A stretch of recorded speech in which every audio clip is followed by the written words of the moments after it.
This is Toole Time, Real Estate Radio on WWDB 860 AM. I'm Tom Toole. She's Sarah Time, and we both work at the Tom Toole Sales Group at RE/MAX Mainline, the number one RE/MAX team in Pennsylvania since 2018. And we have got Fed meeting news.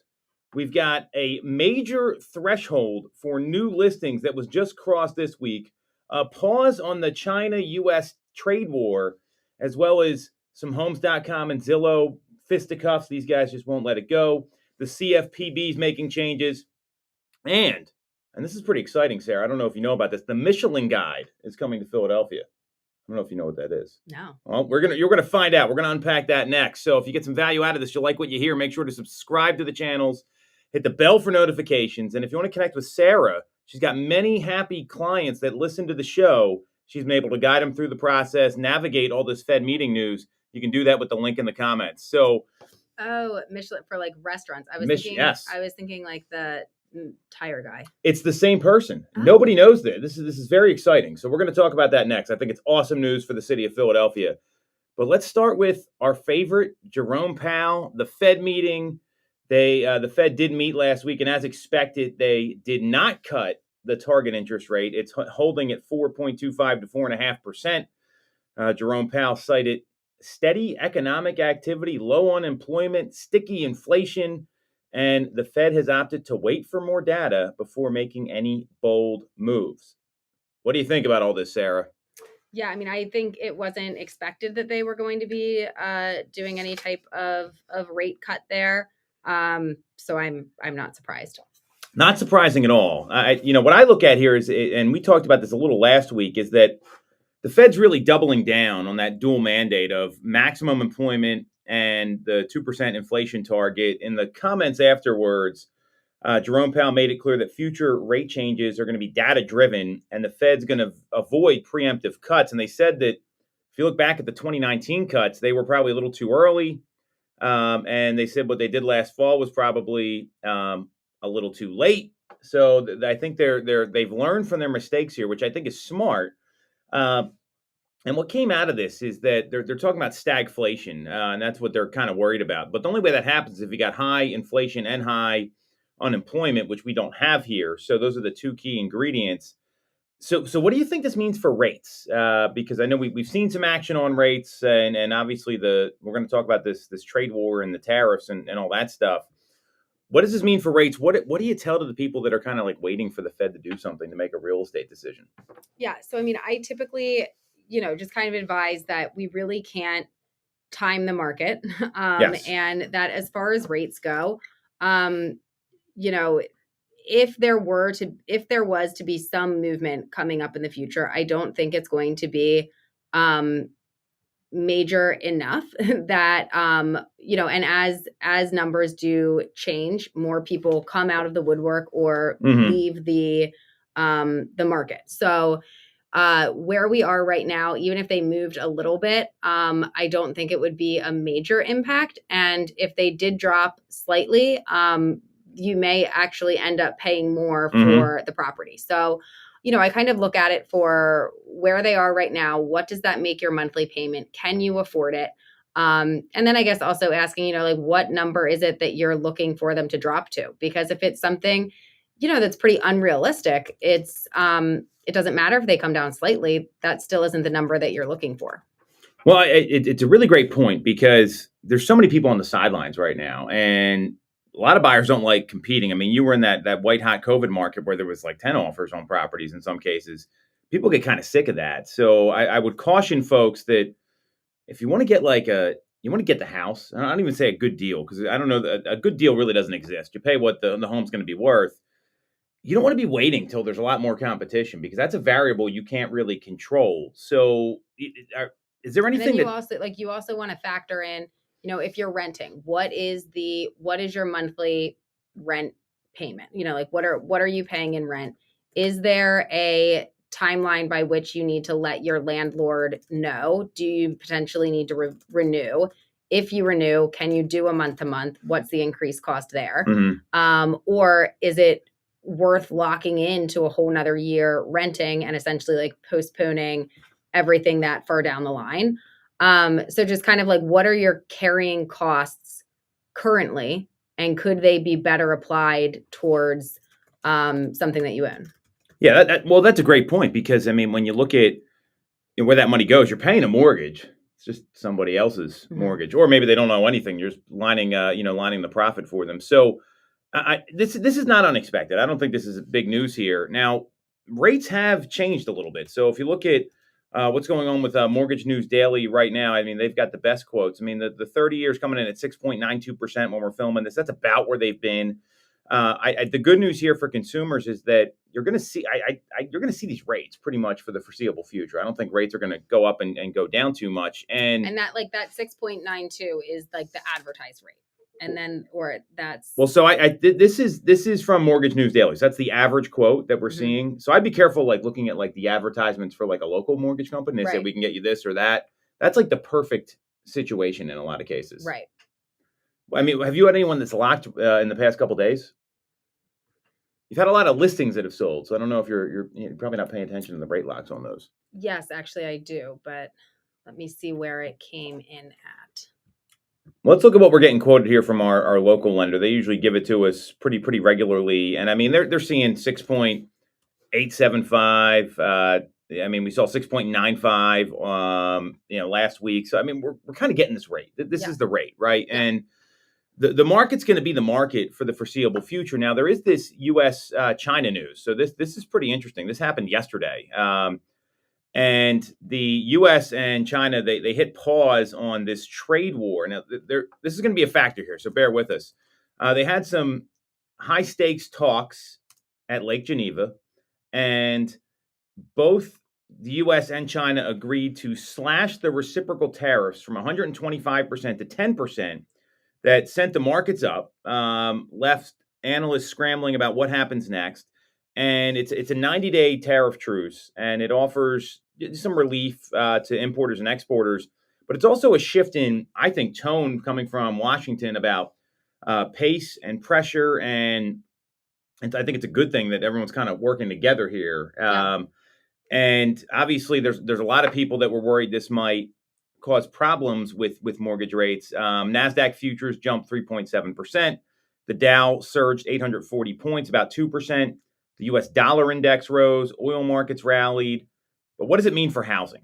And I'll read this quote from Joel Berner here, Sarah. I want to get your reaction. So he issued this statement yesterday. He said the U.S. and China announced a 90-day reprieve from the triple-digit tariffs that have drastically increased the cost of goods traded between the two countries. The stock market has rallied in response, suggesting that investors see this as a step in the right direction towards de-escalating the trade war. Rolling back tariffs against China for the long run will bolster the housing market in three ways. First, the cost of newly built homes will remain lower. Second, removing broad and costly tariffs will help inflation. And third, and most importantly, productive negotiations in the trade war will boost consumer confidence. So what's your reaction to this? I mean, I know we're not like political people here, but this affects what we do every day. Yeah, I would agree with all of that. I mean, I think this has been a dark cloud kind of one, like where, again, like if you are in a position where you like need to do something, it's not this like stopped transactions from moving forward, because they certainly have moved forward. But it is a kind of, underlying thing that people are, concerned about, are talking about. And I think like the unknowns of both like what's going on now, what's going to happen later. Like there's so much uncertainty with this because it's like a different animal than what we've really kind of dealt with before. So I think just like the unknown of like who is going to do what, and like will common sense prevail. Well, it looks like it is. I mean, I think the fact that I got the chance to interview Logan Mohtashami, and he's going to get to a piece here in a second that says what happens to the mortgage rates with more trade deals, because hopefully we're going to see more of these. And there's some validity to what they're doing in Washington, and that the U.S. has often been at a deficit in terms of like the taxes and tariffs that get paid. Maybe there's a different way to approach it. I'm not going to comment on all that. I think that gets a little crazy. But if everyone's working together here and we're trying to like work this out, I think it's going to create like some continuity, some stability. And that's what I would imagine consumers want to see. So we're not seeing rates and all this concern, because I can't tell you how many people have said they're concerned about what the trade policies are going to mean for housing. Right. Even though the impact looks like it's going to be very small based on the National Association of Home Builders analysis.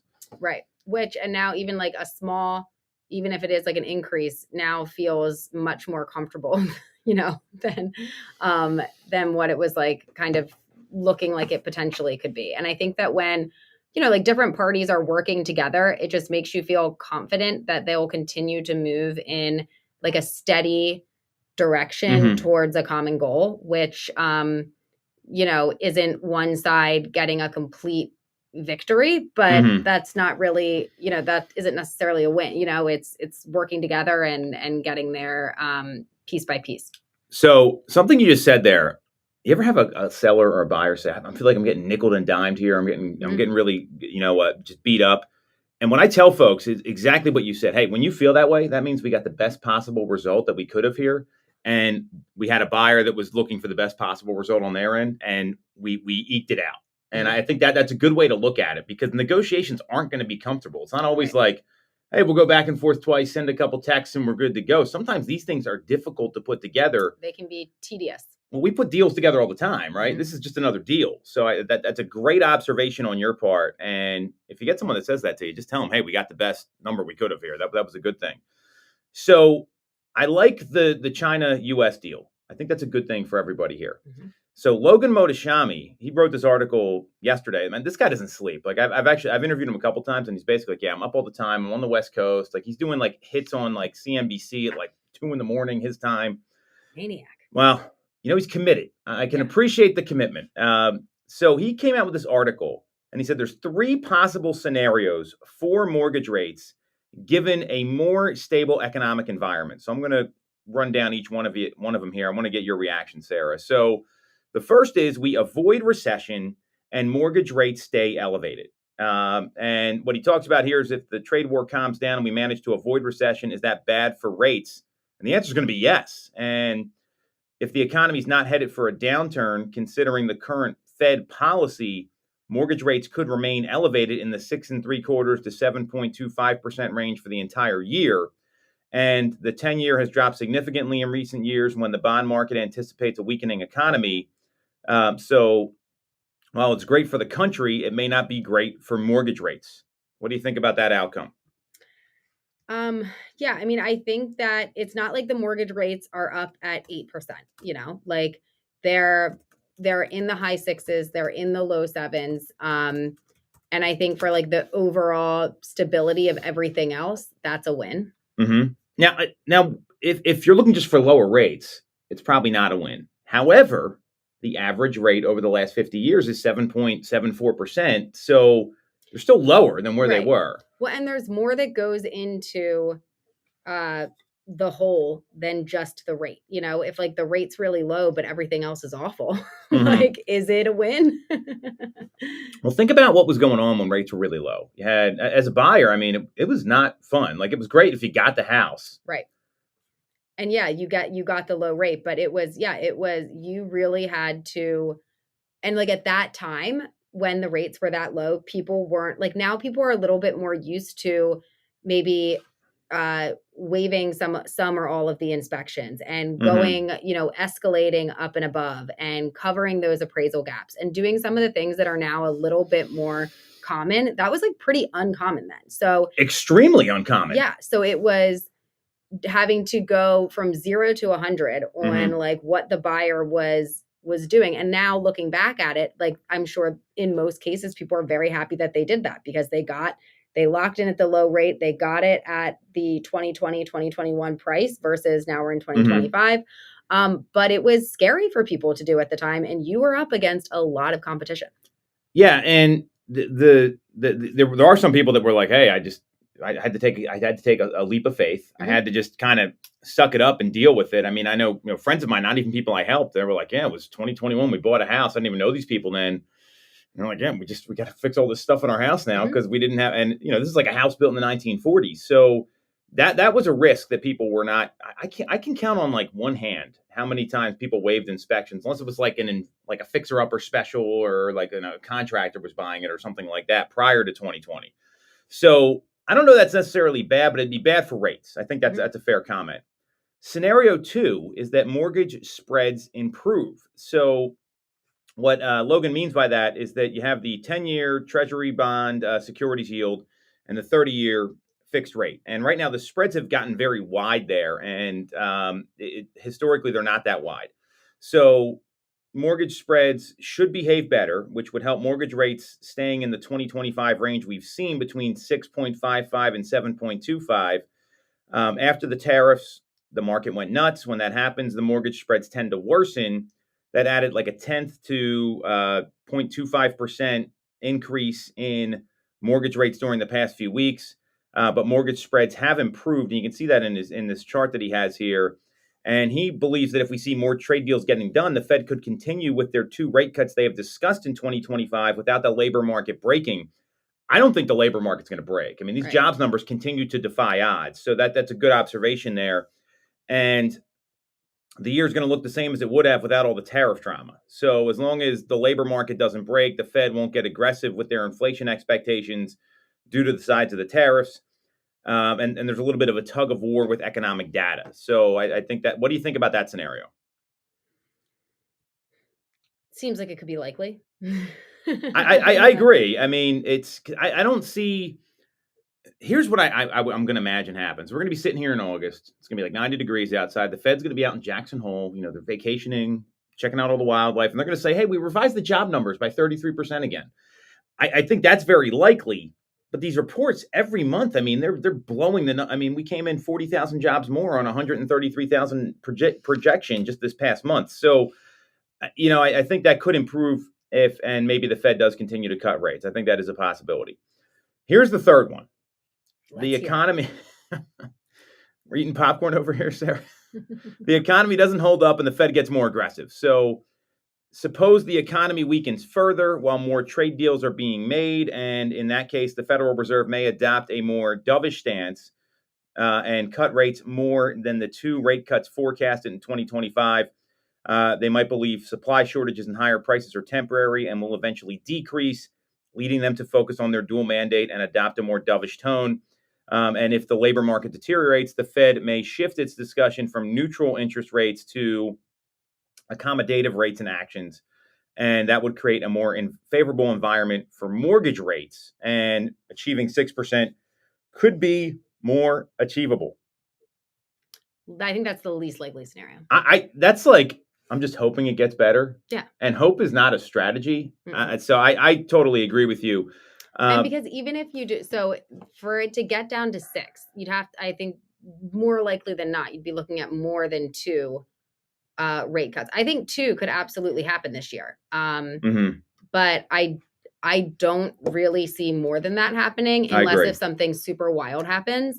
And you know, at the same time that like hope isn't a strategy, I do hope that the tariff stuff we're able to like move in a positive direction and not have that be something that then, you know, forces additional rate cuts to need to happen. Sure. And you're hopeful because you're seeing progress. That's not, I want to be clear. I say hope's not a strategy because this last one is very like optimistic. Like, hey, you know, maybe the Fed gets more aggressive. Maybe things come down. That's probably not happening. You're absolutely right. I don't see the labor market breaking. I mean, you look at these numbers and they just keep coming. And I don't think the Fed's going to do more than they said they would. Like last year, they were very adamant about finishing the job at the end of the year with the rate cuts they promised. I don't see that being. They're only going to give you the 2 that are here because they are very cognizant of keeping inflation down. And the conclusion here from Logan is that we're not out of the woods with the economy yet, which is fair. And the more trade deals we finalize, the greater certainty we will establish with businesses, the more favorable it's going to be for the U.S. economy, which I agree with. I think these trade wars, you know, this was, and he talked about this. He said this was basically a big negotiation. And now, I mean, think about the movement here. They went from 125% to 10%. That's a pretty big move. So it was a negotiation. I think everyone had to kind of get on the same page. And the good news for the economy may not be great for housing and mortgage rates. I think they're going to stay elevated. I don't think rates are going to come down too much. And I think that if they do, I think that let's say we do get these 2 cuts, I don't see them happening, yet. Like it's still we're 5 months into the year. We're we are in more of a seasonal market right now, where if they do kick in, I think it's going to be after like the peak of the spring market. Which so if the spring market is when you can kind of expect as a buyer for more homes to be coming up, for more homes to be hitting the market, and when the right one for you does pop up, I don't know that holding out for that. If we are expecting there to be like a slight reduction here, like that home will probably not be there. And then certainly from the seller side, they're monitoring this as well. But like I don't know that a seller is going to wait and hold off on listing until the fall if they would have been ready to do it in the spring. I agree. And, what's going to dictate moves are going to be life events. And then if you're listening here, you got to look at like, hey, does this make sense for me to move or not? We talked about the magic formula for buyers trying to time the market. Most sellers are buyers, right? So is the house right for your household, family, whatever family unit you got? There's a lot of different kind of households that are moving now. Can you afford the payment? And are you going to be there 5 or more years? That's what you want to look at, because you can't predict this stuff. I don't think anyone thought this U.S.-China deal was going to happen on Monday. Maybe like a few days before, but you couldn't have predicted that back in February. So, this idea of trying to time the market and outthink these economic conditions, rarely do you see people regret getting the house that they know is right for them. I mean, rarely. And and it's such a crapshoot trying to find the right home, because you can't control so many things. So I'm with you. I don't see rates. I mean, remember the 27 rate predictors thought we were going to see 6.34% at the end of the year. So maybe they get down there. I don't even think that's going to be realistic. And the positive here too, and the one thing we didn't hit on, which I want to kind of wrap with, is there's a lot of good news here, because we saw new listings cross a major threshold in May. For the first time in 3 years, new listings just crossed an 80,000 plus number in a single week for the first time in 3 years. Wow. So if I'm a buyer, like that's getting my attention way more than tariffs and rates and everything else, because that's really what you're looking for. I mean, how do you see that? Absolutely. I mean, it's like all of these different pieces absolutely factor in and weigh in, but in some cases I feel like that's not the driver for what happens. So if it happens to be that you are able to, the right home pops up and there was just a dip in rates and everything just lines up perfectly, I am so happy for you. That's amazing. But in most cases, like these pieces are going to factor in, they're going to weigh into what your monthly payments are going to be, what you may be able to offer, but not if that house is right for you or not. And if you are motivated and you need to make that move, most likely you're making the offer either way. It's just, what does that offer look like, So I don't know if that answered the question. Well, I'm clear it did, because this is the reality. Is you see a home and it's like, imagine like you found a home that's down the street from one of your family members you wanted to live close to. There's no right time for that. You don't know when another home in that market's going to come on the market again. Yeah. You've got people that, I was one of these people. We needed to stay in the same like elementary school district when there's 5 elementary schools in our school district. And that's a tall order in a lot of cases. You get folks that, hey, we want to be on this street, or we want to be in this neighborhood. Sometimes these homes don't list for like another 2-3 years. And do you really want to put your life on hold that long?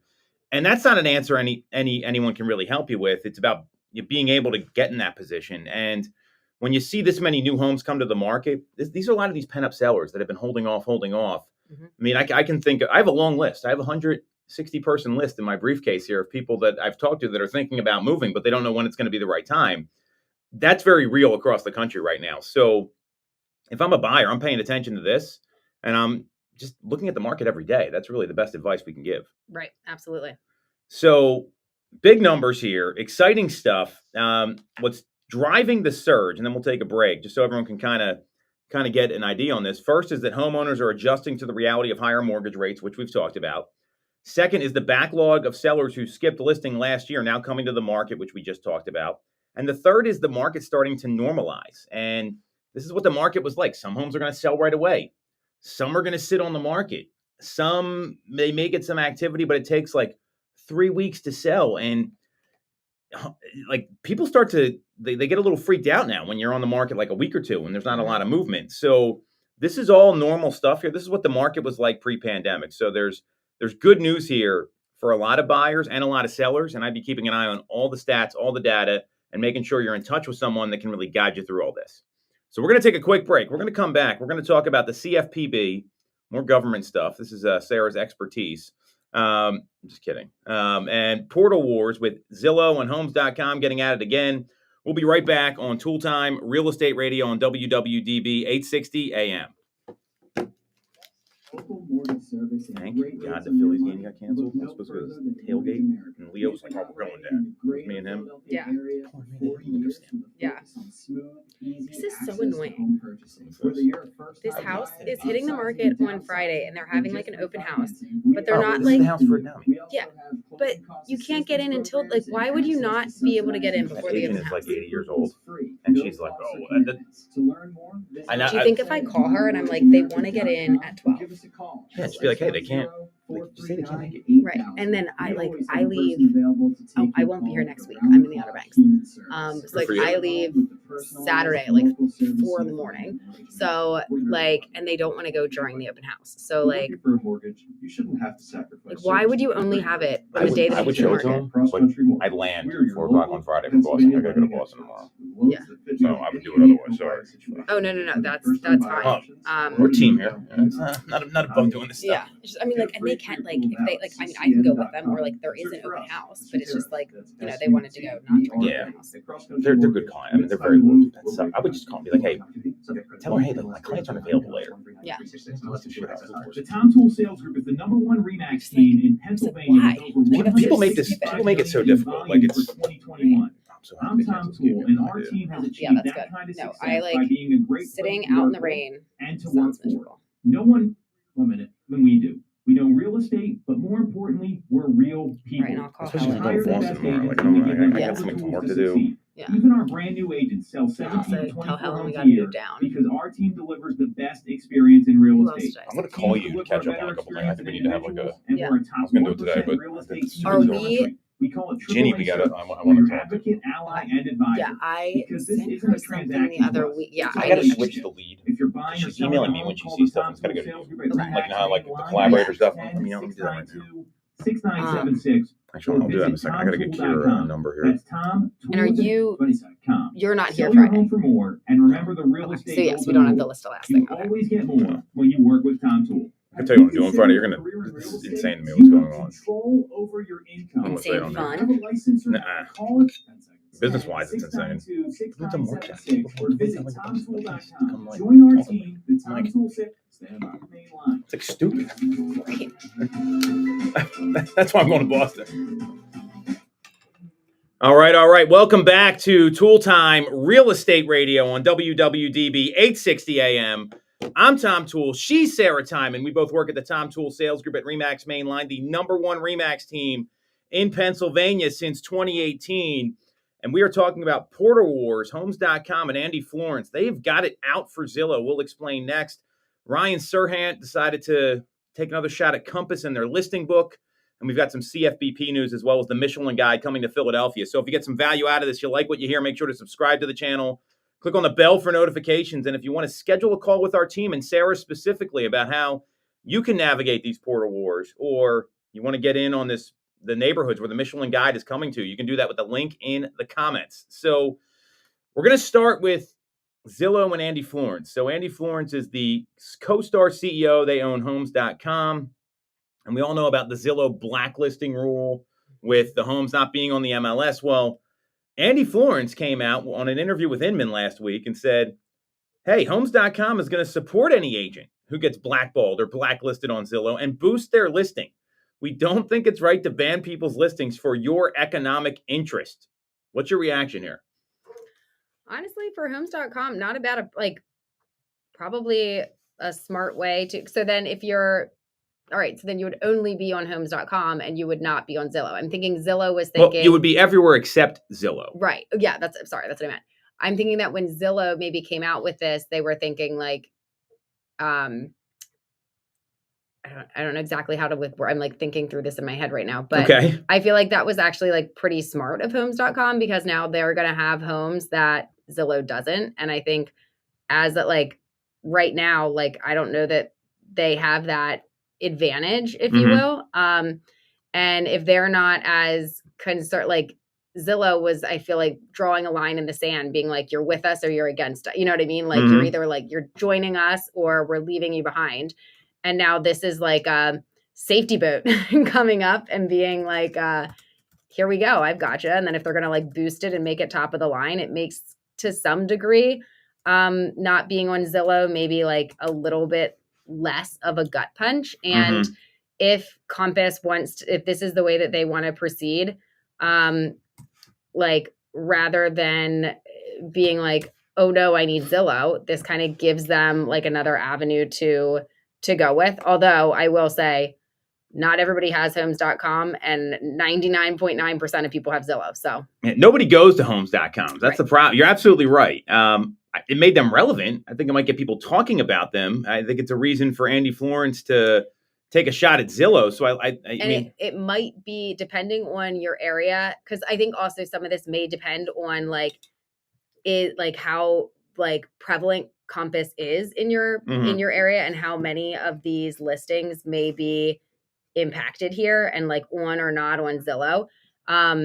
It might make people start going to another site. Maybe if there's a large need for it, but or maybe the agents were not, they would be sending it through. I don't know. Well, I think that there's a challenge here with Zillow, because who's going to police all these banned listings, right? Like, is Zillow going to look at every agent's social media and see what listings they're promoting that aren't on the MLS? I mean, it's Meta can't do that, right? Meta can't police Instagram and Facebook. How's Zillow going to do? Part of it? It's anywhere. If you advertise it anywhere, that when the home's not on the MLS within 24 hours of public marketing, and it includes yard signs, social media promotion, and brokerage private listing networks. Yeah. Wow. How do you police it? They'll hire people. How many people are you going to hire? A lot. I think they would rather lose a lot of money paying to try to drive this point home. Like, I think they'd rather take a short divot. Okay. And try and like be like, no, we're serious, and hope that drives people back too, and have them be like, all right, we gave it a try, not using Zillow, and we're gonna like it's gonna be like a pissing contest. Well, it is. That's exactly what this is. I think you said it really well there. That's going to be our clip this week, Sarah. So we're going to, and you said it, not me. So it's even better. But you're absolutely right. It is, there's ego involved here. It is a pissing contest. You're absolutely correct, because the reality is that, people are going to do this stuff. It's going to be impossible to police that social media promotion. I think it's going to be very difficult. Zillow may not even know who the agents are in the business. I mean, if they're not connected with them, right? And this whole, I like the move by Andy Florence. I think it was, it usually costs about $260 a listing to amplify properties' visibility. And that fee is going to get waived. They get first page placement on homes.com. They get premium inclusion in listing alerts. They get wider exposure through targeted ads, a dashboard for tracking views. But the problem is homes.com doesn't get any traffic. Right. But you're cool that I'm number one on the number two site.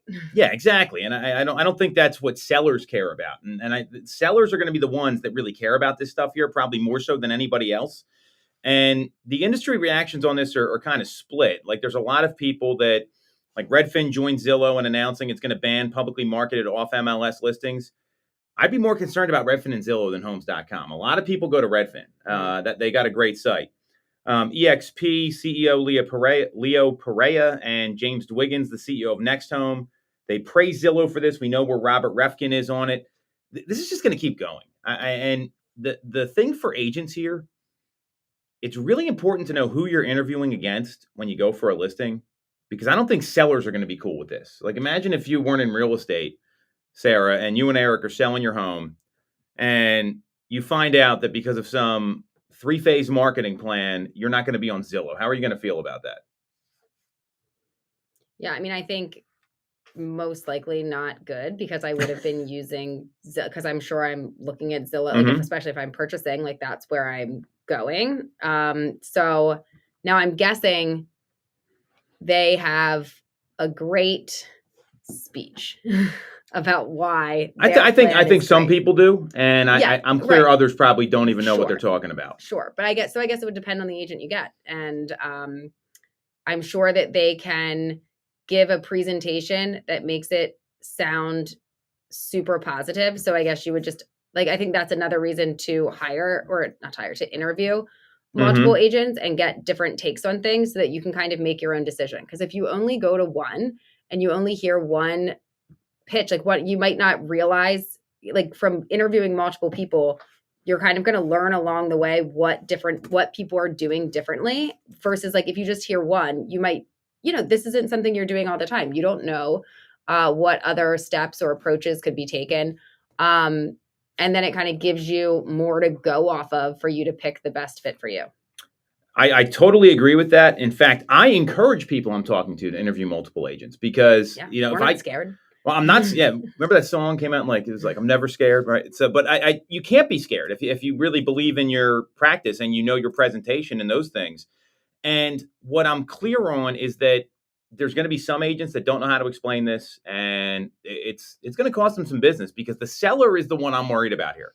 These are all legal business models. I don't care about any of these models. Right. And it's the seller who is getting the short end of the stick. As a buyer, if you are with Compass, I can see how you would have some advantages there, being able to get into things that other people aren't seeing. So as a buyer, especially because you're still able to see everything outside of that. I can see the advantage for a buyer, but as a seller, you're getting that limited pool of people. And if they're kind of advertising it as let's test the market.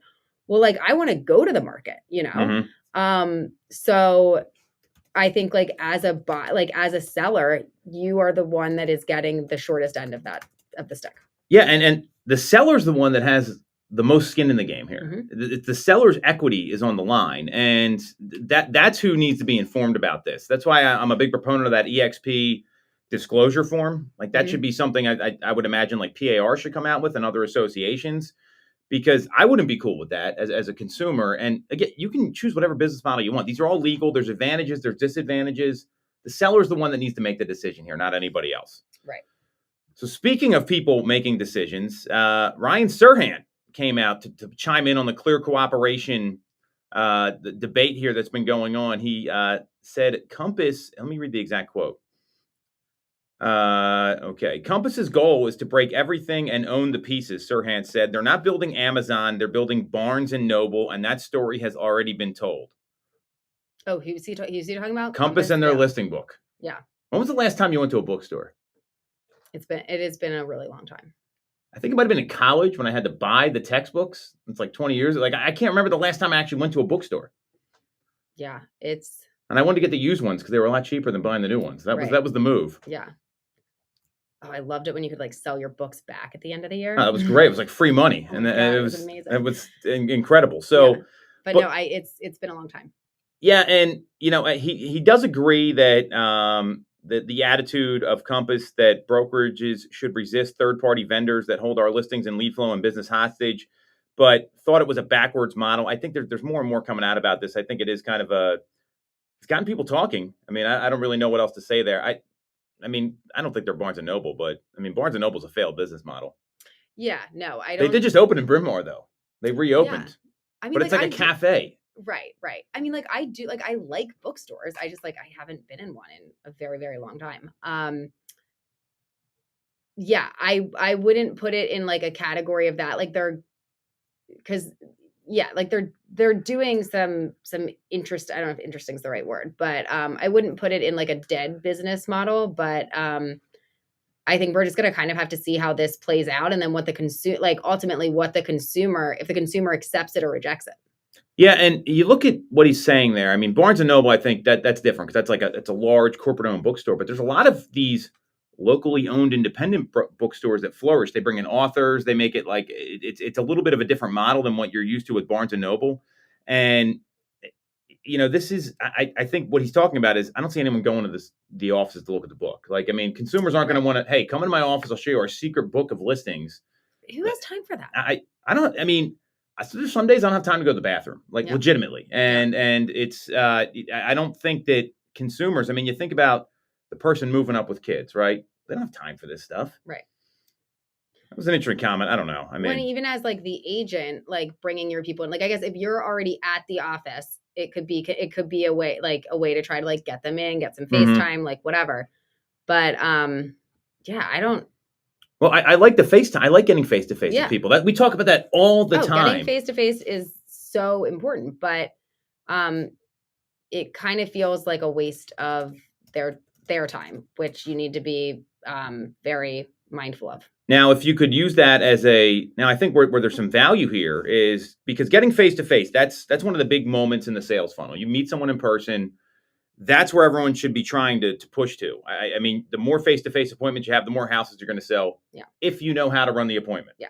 And I guess if you could use this to enhance, like if you're bringing people in to have these like buyer consults, and exactly. This is something that you can like bring a value to it. Cool. So like in that particular moment, great. But how does that help them a couple weeks later if that house isn't in the book at that time, you know?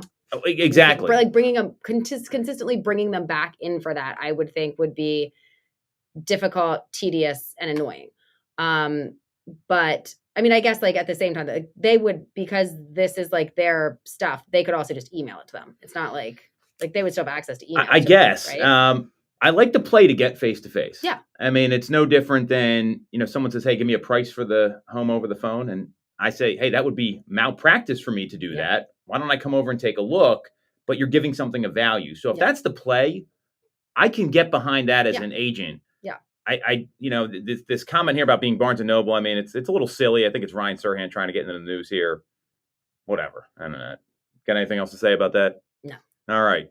Last topic here before we talk about the Michelin Guide. And the Michelin Guide I'm very excited for this. I think it's very cool. So before we get to that, the CFPB, the Consumer Finance Protection Bureau, which is undergoing significant changes under the new Trump administration, they rescinded 67 guidance documents issued since 2011, and several affect the mortgage industry. Some of the withdrawal guidance was helpful to clarify regulations, which gave lenders certainty and could be useful, which I think is a good thing. I mean, I do hear documentation is overkill in getting a loan right now. I mean, I don't hear, I see it. I mean, explain this deposit. Well, it came from my employer. Like it's wild stuff here. What do you think about these regulations and the withdrawal of these documents happening with the CFPB? Do you think it's a good thing, bad thing? Wait and see. I mean, it does look like regulation is being dialed back a little bit when it comes to financing.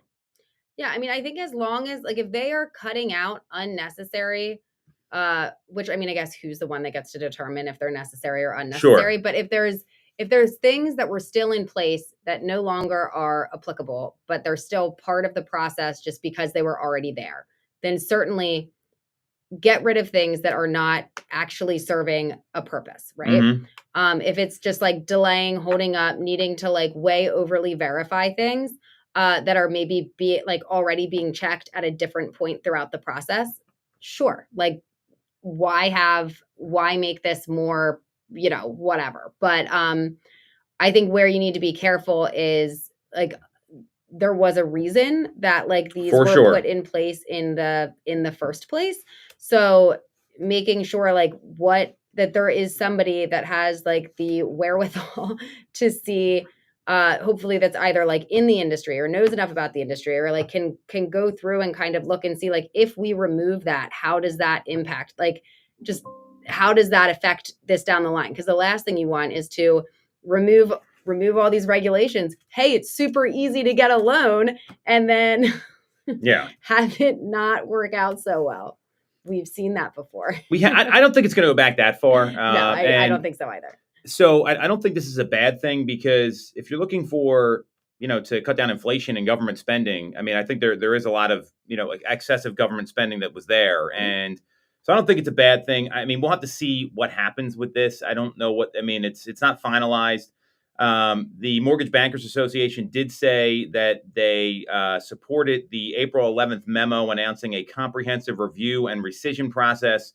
And they said all the items were retained. to make sure that there was some integrity in the mortgage industry, and we don't see a return to that. So that's great. Good to hear. I mean, I like that they're cutting down some of these regulations, because there are some cases where borrowers do get beat up pretty badly with having to pull documents and different things. So I think that could be a positive to make this a less painful process for folks. Sure. All right, we're going to take a quick break. We're going to come back. We're going to talk about the Michelin Guide. It's the same as the Michelin Man and the tire company, which is pretty wild when you think about that. And it's coming to Philadelphia. We'll talk about what it means next here on Toole Time Real Estate Radio on WWDB 860 AM. The red tape when getting your mortgage from a big. Yeah, it's so funny. You see, like the Michelin Guide, it's got the Michelin Man on it. We have access to big bank money, but with the personalized and detailed service of a local bank. We are here in your community and ready to serve with fast settlements. You have no idea how happy I am. And first-time homebuyer programs. Pre-approval is free, no costs or commitments. For more information, visit our website at mymortgageamerica.com or give us a call at 610-439-8000. I'm Tom Toole of the Tom Toole Sales. Kyle's got to get all these tickets transferred back to him now. If you're thinking of becoming a real estate agent in the greater Philly area, I have a special offer for you. Our team did $165 million of volume in 2021, making us the #1 RE/MAX team in Pennsylvania. What's the weather going to be like next week? It sounds like it's probably going to be pretty nice down there, right? Yeah, I think it is. Because we offer them a successful career, a great life, and an unbeatable culture. Was this were they hosting it or whatever? Yeah, they had some big tailgaters on around the slide. All the girls had danced. I asked Leo, he's like, let's go. Is there another one in June? TA? Is there? Okay, because I said yes to that. Yeah, I'm going to that one. And sell more houses. Now here's the offer. If you don't have no kids for that one because we offer real estate scholarships, so you can get one for free. Check it out. How was the party? Party was a big success. Yeah, it was good. I think you had a lot of people over your house. Yeah, I think we had like 70 something people. Oh my God.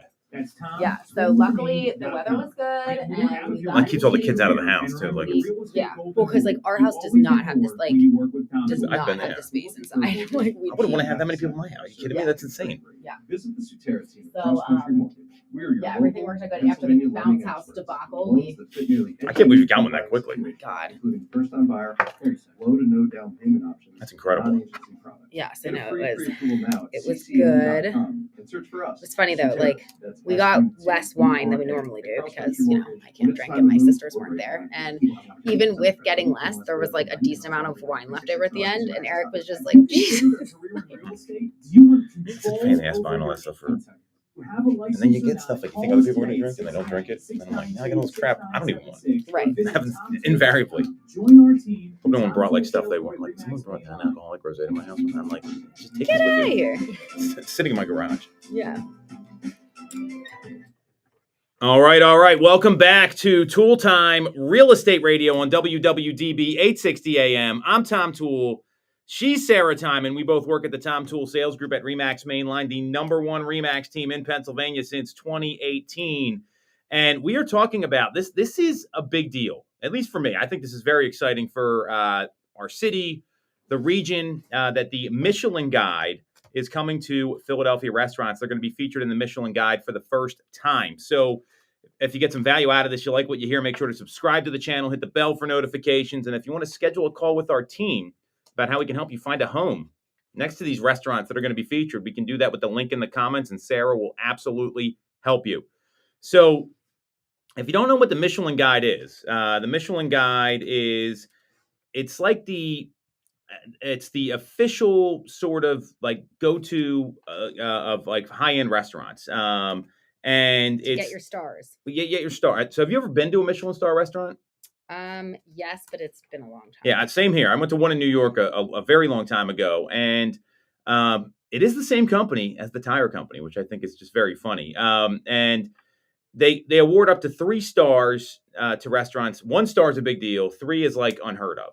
And they have this guide here where it was typically it's a lot of international cities. You would see it in New York, Chicago, DC, San Francisco. Well, the guide's coming to Philadelphia and Boston, and they have these anonymous inspectors that go around. I don't know, and they go and eat these places. No one knows who they are. They're not identified. That is an awesome job, right? I mean, no one bothers you. You get to go eat food at these incredible places. Even the ones that don't get a star are probably pretty good. Oh, yeah. And so this is happening right now, and The comment from the North American chief inspector of the Michelin Guide, who remains anonymous, said inspectors find a certain level of maturity in Philadelphia, both in the culinary offer and the dynamism, I know that was a word, of the industry, making the culinary scene here worthy of being one of the newest Michelin Guide destinations in North America. The selections are going to be made later in the year, and the CEO of the Philadelphia Convention Center is super pumped. We have, and Philadelphia's got some great restaurants. So Yeah. I've got some questions for you. We got a little bit of time here, and then I've got a different spin on this. So what do you think? Who do you think is going to get some stars? Like, what's your take? I've got a couple, but I want to hear yours first. Would like Vetri be? That was my number one pick. I would imagine Vetri, like Vetri downtown, like not the other restaurants, but specifically Vetri. Yeah, that's got to be one that's going to get a star. Yeah, I would imagine that that's getting a star. I don't know. What are the other ones on your list? Well, I haven't been to all these places because I have kids and don't do anything. But Zahav, I know, is a big one. What Soraya in Fishtown is very popular. I mean, those were the ones that came to mind. Vernick is another one.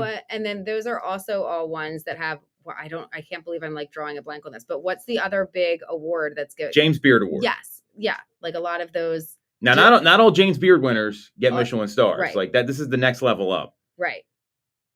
Yes. Okay. Yeah. So you're like a level up from there, but I would imagine that that's almost like your semifinals, right? Yeah. Like that's who's going to be the final four, right? Yeah. Like that's who's going to be in the pool for like probably where they would be focusing.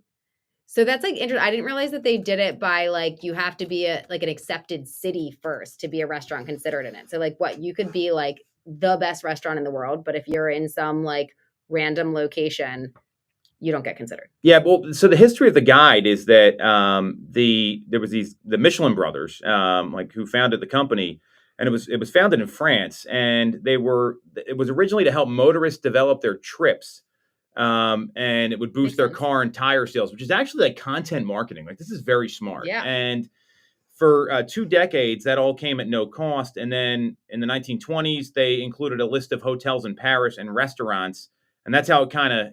So I think they just did it on these certain areas where they served because they could analyze the whole city, and then they gave these 1, 2, and 3-star ratings in 1926. So it was just, I think they had to spend enough time in each one of these, and they're all over the world. I mean, there's like Bangkok and like Seoul and Paris and all these other places. So I think it's pretty cool that Philadelphia is getting this. I mean, you kind of hit on the. Vetri was the number one I thought would be considered for a Michelin star. I know Vernick's very popular. Yep. I don't know. We'll see. I mean, yeah, that's exciting. I feel like Philly does have a great culinary scene. So, so it'll shed some light on it. Well, and I think what also may happen here is that, and it might actually bring some more tourism, because when people, like a lot of people go and they travel for like sporting events, right? Well, then they either like, hey, I'm going to stay down at this hotel because it's right by this restaurant. So this could be a big boon for where these restaurants are located. I think it could increase tourism. I think it could probably increase property values too. I mean, places like Fishtown, especially, I think that's kind of like an edgier. It's not so much edgier anymore. It used to be a lot edgier. But there could be a bump in real estate values as well. Tourism, hotels. There's a lot of good things getting this kind of publicity here for the city of Philadelphia. I think it's a really good thing. So interesting, like the way that can like trickle down and have it trickle down into so many different areas, getting that in here. So yeah, very exciting. Good news for the city of Philadelphia. That's all we got this week. If you want to follow Sarah, she's at Ty_TyTime on Instagram. You can follow me at TomToole3RD, and we'll be back next week on Toole Time Real Estate Radio on WWDB 860 AM.